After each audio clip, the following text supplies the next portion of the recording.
দক্ষিণ চব্বিশ পরগনা জয়নগর নতুনহাট এলাকায় আজ দুপুর থেকে রাস্তা অবরোধ করল স্থানীয় বাসিন্দা ও দোকানদারেরা। স্থানীয় সূত্রে জানা যায়, গতকাল সন্ধ্যে থেকে আজ বিকেল পর্যন্ত ইলেকট্রিক নেই। ঈদের আর বেশ কয়েকটি দিন বাকি, আর এই ঈদের কেনাকাটাতে মেতে উঠেছে দোকানদার ও এলাকাবাসী। এই ঈদের খুশির কেনাকাটার সময় ইলেকট্রিক না থাকায় সমস্যার সম্মুখীন হচ্ছে সকলে, আর তারই প্রতিবাদে নেমে পড়লেন এলাকা সহ দোকানদারেরা। রাস্তার ওপরে কাঠের গুঁড়ি ফেলে প্রতিবাদ শুরু করলেন তারা। কি জানালেন এক আন্দোলনকারীরা, জেনে নেব। কিসের জন্য আমাদের অপরাধ ভাই? কাল থেকে আমাদের এখানে হাটে কারেন্ট নেই, ঠিক আছে?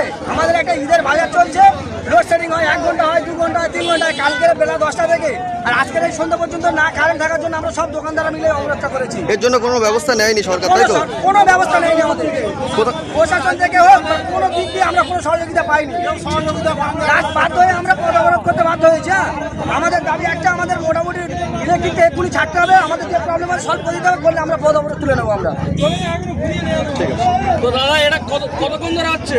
এটা আমরা অবরোধটা করেছি এগুলি থেকে, কিন্তু আমাদের কারেন্ট নেই কাল বেলা 10টা থেকে। মোটামুটি কালকে থেকে কারেন্ট নেই, 24 ঘন্টার উপর হয়ে গেছে, 24 ঘন্টার উপর হয়ে গেছে। সময় নতুনহাটের মার্কেটিং এর বুকে 24 ঘন্টা কারেন্ট নেই। নতুনহাটের বুকে 24 ঘন্টার উপরে কোনো কারেন্ট নেই নতুনহাটের বুকে।